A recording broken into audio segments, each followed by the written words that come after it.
What's up, guys? Welcome back to Newswave. As we head towards April 2nd for the big Switch 2 reveal, there have been a lot of conversations around if Nintendo can match or exceed the current Switch sales. Well, now some analysts are chiming in around the launch of the Switch 2 and how it could end up being a historic event, and we'll go over that here today. Also, we are going to be talking about Ubisoft as they prepare for their Assassin's Creed Shadows launch this week. It seems behind the scenes they could be exploring options to sell off some of their intellectual properties, and live service games continue to go through it. And, well, the latest one that's actually announced its shutdown didn't even make it a year. We'll go over that as well. So if you guys enjoy these videos, make sure you hit that like button. Helps out a ton. And if you're new here to the Spawn Wave channel, make sure you subscribe down below. And of course, members for the channel do get Newswave early. If you would like to learn more about that, click the join button down below.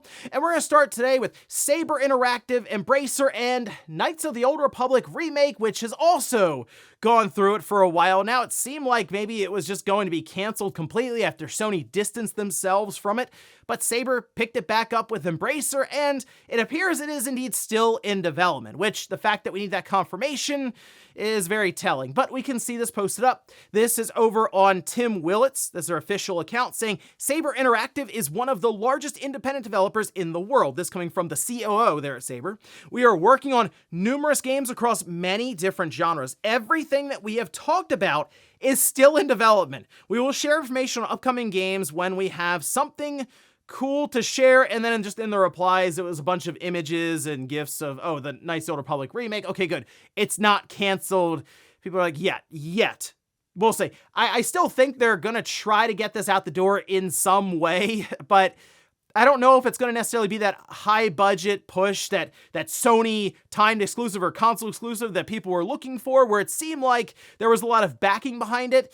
It's hard to say. I mean, Saber does good work, as we've seen, so I'm interested to see what they come up with, but we also heard that they're going to go away maybe from the original playstyle of it, make it more action-oriented, which, for that mainstream audience, I will say, for Star Wars, it kind of lines up, but we have to see what they come up with, because to me, it looks like things pivoted completely behind the scenes, so who knows exactly what the direction is for it, and who really knows when we'll see it. Also, we've been seeing Microsoft move games over to PlayStation at a rapid pace, with the potential even for Indiana Jones to make its way to PlayStation next month, ahead of Forza Horizon 5.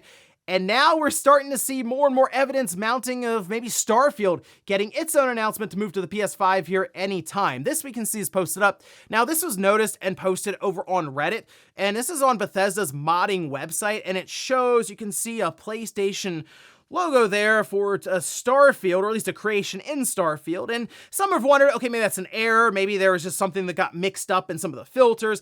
That's all very possible. But we have heard so many rumors around the idea of Starfield moving over, and just look at the way that Microsoft is moving right now. No one would be surprised if Starfield got announced tomorrow, that it's going to PlayStation like a month or two or over the summer or something. At this point, it's kind of status quo and it's kind of ho-hum, but I mean, it is still something to keep an eye out for, and the fact that we are seeing these things show up on the website does kind of point to that port getting announced at any moment. Oh, and we did get an update for SteamOS for Pi Day, or 3.14, and actually in some of the notes, there was an interesting part of it you can see. This is the bullet point at the bottom of General, saying beginnings of support for non-Steam Deck handhelds. Now, we already know that Lenovo made their own like Legion handheld, PC handheld that used SteamOS specifically, but we have heard from Valve that they are exploring the idea of this, and now we're starting to see it roll out in a SteamOS 3.7.0 preview, so them preparing maybe for it to just kind of be distributed, and you could try to launch it or load it up on different PC handhelds. And I do wonder, I mean, we're getting to the position where you can then also load it up just on a PC in general, alongside of a lot of this stuff that they have with these handhelds, and it kind of be the one unified thing. So that is definitely something to keep an eye on here as we go along. We know what happened with the Steam Machine stuff, but it seems like here Valve has a better, more focused approach with something like the SteamOS non-handheld update. So we'll see if we get that big drop randomly, and we can just try loading SteamOS on all kinds of stuff with the ROG Ally and the MSI Claw. And guys, with some of the quick news out of the way, let's get into the bigger stuff. Let's start right away with the Nintendo Switch 2 and some of the analysts out there with Bloomberg who are discussing the run-up to the Switch 2 reveal in April, and then also its subsequent launch, that they think could be maybe in June. Although it also wouldn't shock me if late May was on the table here, just based on some of the stuff we've heard about in shipment with the manifest getting out there and them shipping hundreds of thousands of Switch 2 systems as recently as January. So let's actually take a look here. This is posted up by My Nintendo News. Bloomberg is also linked down below. They do have a paywall, so I'll also link another source that isn't paywalled you can check out.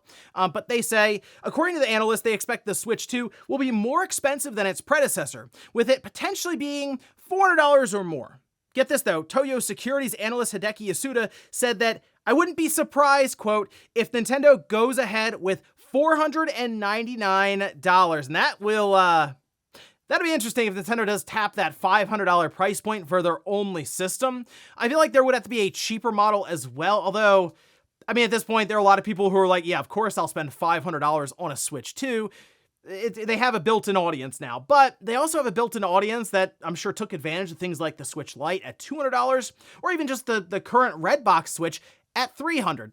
There's a pretty big gulf there between $300 and $500, certainly between $200 and $500. So I still feel like $400 makes the most sense, but there's also a lot of stuff going on right now. Economies across the world, tariffs keep coming up. Who knows what Nintendo will have to do there with the pricing to alleviate some of that on their end, but the analysts also are kind of pointing to that June release.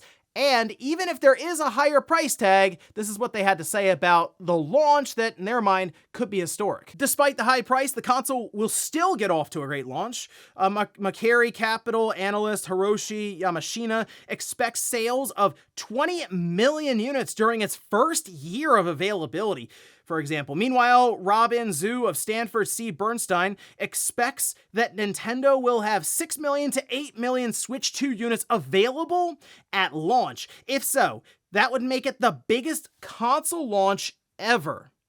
That'd be quite substantial.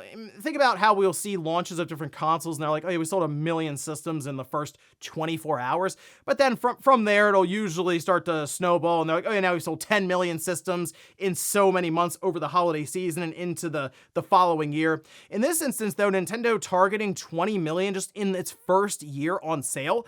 I mean, it makes sense. It's something I'm sure they can pull off from a demand standpoint. It's all going to come down to how many they can actually produce. That is going to be the bottleneck there when it comes to just creating these systems and, of course, then getting them out to all these different locations. And, I mean, I am wondering how things will go when we get past that April 2nd reveal for it.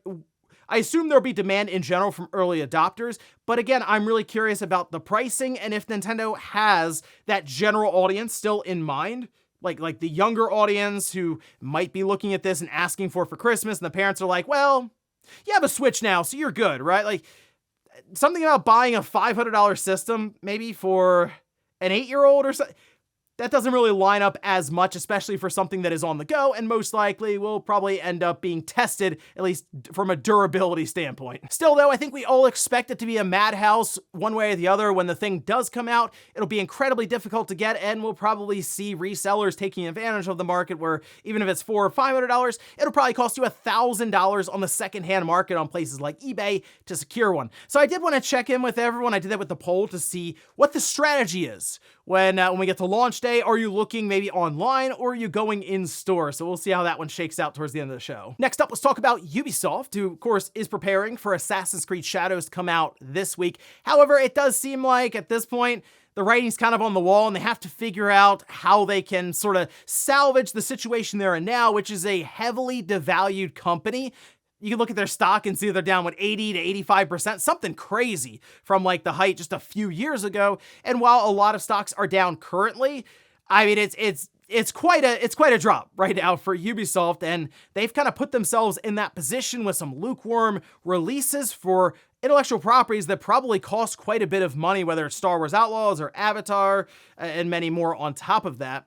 But it looks like they could be maybe approaching some other companies to maybe sell some of these intellectual properties off that they're not even using right now. So let's take a look. This is posted up from Push Square, who says, a disgruntled shareholder of the embattled French firm recently accused the company of failing to disclose discussions between Microsoft, EA, and others that are interested in acquiring IPs from Ubisoft. Juri Krupa, the irritated investor in question, alleged that the conversations were shared in a restricted article published by business investment platform Merger Market, and that neither shareholders nor the public were informed. Ubisoft has since issued a statement to IGN revealing that it continues to review various strategic and capitalistic options going forward. So from what I can tell, this person, this investor at this firm, Juri Krupa, has been in the news before. They were the ones that have basically been trying to push Ubisoft into selling off to Tencent, and it seems like they're mostly there, even as a minority stakeholder of less than 1%,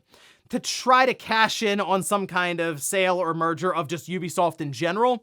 So it makes sense why I think they're also organizing a protest. Here's the thing, and I'm sure Ubisoft knows this. I think most people in investment Ubisoft doesn't really have to tell anyone if they're just having lunch with Phil Spencer, right? Or they go to EA's office for like a preliminary meeting as to like, what would you guys be interested in? Because they can affect the market one way or the other, and it can actually look bad even from investors' perspective as like, are you actually doing this, or are you doing this maybe to pump the stock? What's the deal here? And you can kind of look at like manipulation and stuff. So actually for Ubisoft's perspective, probably a good idea to keep quiet unless you absolutely know. So it's really not an obligation for them to tell anyone that this is happening. And actually that market article could have just been maybe people who caught wind of the meetings and then they just published it that way. Yes, from a restricted article with, I'm sure, a paywall to try to, of course, drum up their business to get money. Anyway, though, back to the main topic here, the idea of Ubisoft selling off some of their intellectual properties that just aren't really working for them.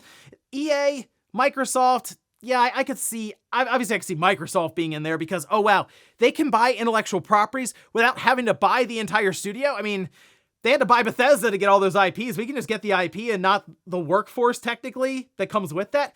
Yeah, sign us up. So it makes sense why they'd be there. Even EA, I mean, they are much bigger now than Ubisoft, and I'm sure even them floating some capital their way for something even a little smaller, even look like Rayman or like something like that for EA to maybe play around with their EA original stuff, sure. But I feel like both companies, in this case, probably looking for the home run swing. Of course, they're gonna ask about something like Assassin's Creed or any of the games in that Tom Clancy's umbrella, like you could have The Division or Splinter Cell, for example. So I'm sure there were a lot of conversations around all of that, but it also appears Ubisoft maybe has other plans to still retain control while also offering up some of these intellectual properties for investors. This reported from Bloomberg says Ubisoft Entertainment SA is looking to bring in investors to a new entity that will include some of its core video game intellectual property, including Assassin's Creed, according to people familiar with the situation.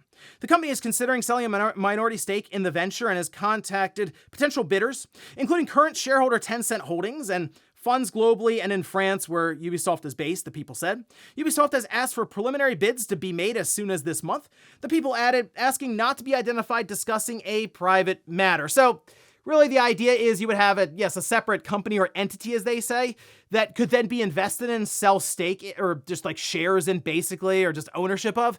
That way that Guillermo family and stuff, whoever, they don't lose full control of the company that then controls these IPs. So it's kind of a strategy on their end to still retain control, come in and just buy them outright for significantly less than they were valued just 5 years ago. Next up, let's talk about another live service game that has struggled to the point where it is shutting down, and it didn't even make it a year. Let's take a look. This posted up over on their website, and it's Star Wars Hunters. They say, thank you for your incredible support and for being part of the world of Aspera. After careful consideration, we want to let you know that the final content update for Star Wars Hunters on all platforms will be on April 15th. The game will remain playable until October 1st, 2025, when the game's online servers will be shut down. We understand this news may be disappointing and want to assure you that this decision was not made lightly. Your passion and dedication to the game and its community have meant the world to us, and we are committed to providing visibility and updates throughout the transition process. This game came out June 4th, 2024. So it's going to make it to the end of this year, apparently, at least that's how long the servers remain up. Updates will be done here as we see in the coming months. But even then, technically like a year and 4 months, and that's just them leaving the servers up. Really, it's kind of done now, as they've announced that it's going to be shuttered later on this year. So it just goes to show how difficult the live service sector is to exist in. It's just there's so many games that are trying to vie for your attention without the live service stuff. And then in that space, you also have Fortnite, Apex Legends, some of the Marvel rivals now, the big black hole games, quote unquote, as they call them. And just trying to tap in to that space is so difficult, to the point where Star Wars, it can't seem to do it. Even if people are looking at that like, oh, it's kind of like this arena shooter Overwatch kind of spin on Star Wars, and it's free to play. And it wasn't able to drum up the interest or the audience to compete even a little bit with some of these games that have been long-running staples now in live service. So that's just how it is. We see so many live service games show up, and maybe 1 out of every 10 are able to stick it out and actually make it even past now, as we're seeing the first year. So I am hoping eventually companies realize there's just only so much time to go around, only so many people out there to play these live service games, and most of them just stick to one.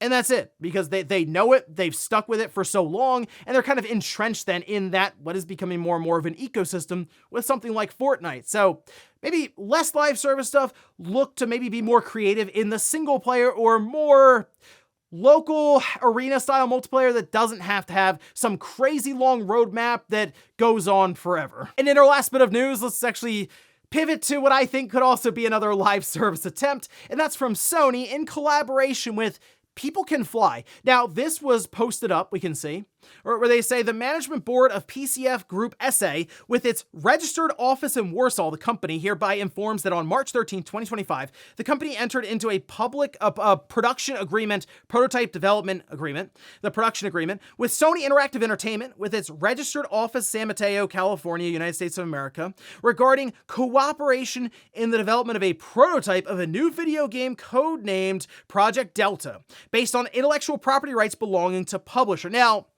some people read this and thought, hold on, does that mean that they're working on something Sony already owns? Like maybe a storied franchise that they are bringing People Can Fly into for a new entry in it? Not necessarily. The wording is, to me, essentially saying whatever People Can Fly make is just going to be owned by Sony because they're the publisher. And that's straightforward. We see that all the time with publishing agreements where you bring in a developer to create the game, but then it stays with, say, Nintendo, EA, Microsoft, Ubisoft, Sony, whoever, right? It just stays with them then going forward, and they can distribute it how they want.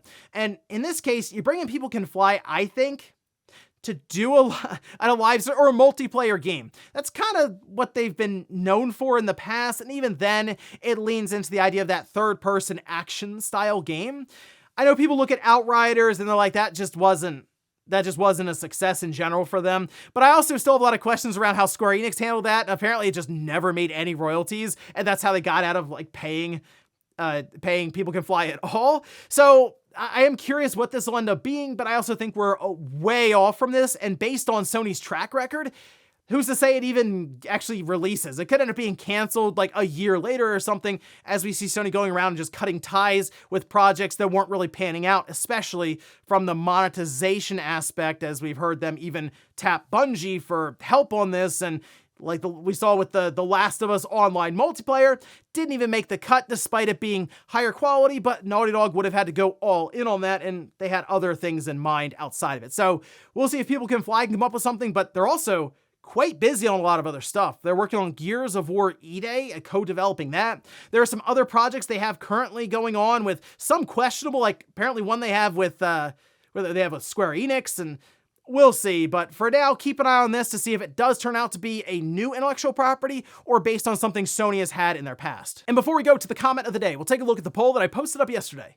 We're asked, if you're buying the Switch 2 on launch day, are you planning to buy it online or in store? Okay, 58% of people are going in store, 42% online. I just don't really want to deal with all the bots and just hoping that the shipping stuff goes well. Typically it does. But of course, the one time it wouldn't is when I'm sitting there waiting for the Switch 2 and it's been delayed a week. Something like that, right? Or it got quote unquote lost in shipment, or the box shows up and it's not even, I just have all these like terrible scenarios outlined in my mind, of course, how it would happen to that one thing. So for me, my plan, as soon as it gets revealed, release date, price, and it's all set up. Pre-orders go live. I'm just gonna go to my local GameStop and roll the dice there. Typically, if you're there right away at open, I assume there'll be a few ready to be pre-ordered. And for the most part, I haven't had any issues at GameStop for a console launch. And at least in the past, they would do midnight releases, although it has been a while since I've gone to like a full midnight release at a GameStop for a console. But hey, here's hoping that they're still around in a few months, which I assume they will be, the ones around me right now, and they're able to do a midnight release, and it goes a bit smoother than battling the bots online, and then of course the resellers. And we'll finish up with the comment of the day as you're seeing here. This is from Carl, who says, Final Fantasy series becoming too westernized. I can only hope Kingdom Hearts 4 doesn't follow the trend. I think a lot of people kind of forgot Kingdom Hearts 4 was even a thing. It's been a while since we've seen anything substantial about that. Maybe it's the year. Goes on to say, I swear people are just lazy now. Even game guides as AI driven. Guides are already everywhere, even when a game just came out recently. So the idea here, the reason for something like an AI assistant that can help you maybe pass something or remember what you were doing with that game that you picked up a year later is to keep you on the platform. Remember, we've kind of discussed the idea of it's less competition between gaming platforms and more competition for just screen time in general. So who's to say you don't go off after saying, okay, how do I get past this puzzle? Or what was I doing again? Where am I in this game? Let me go look it up on my phone or on my computer. And then you go there with the intention of doing that, and then you get distracted by anything else on that computer. You could end up scrolling TikTok for multiple hours, or go on YouTube, or maybe you want to catch up on Invincible Season 3, which I'm almost done, by the way, but everyone online is trying to spoil it for me. That's what I get for falling behind a bit, so I need to get... See? Already went off on a tangent. And yes, that would probably happen there too. So in this instance, AI can look it up for you, put it up on the screen, and you never have to look away from your TV. And ladies and gentlemen, that's gonna do it here for Newswave. If you enjoyed this video, guys, hit that like button. If not, hit the dislike. Leave comments down below about everything we talked about here today. If you missed last week's Newswave, I'll leave it up here in a card. Or maybe you want to hear about how the 3DS, it's a bit different buying one now in 2025, but even after Nintendo left it behind with the server shut down, it's completely worth it. Thanks guys for watching, and I'll see you next time.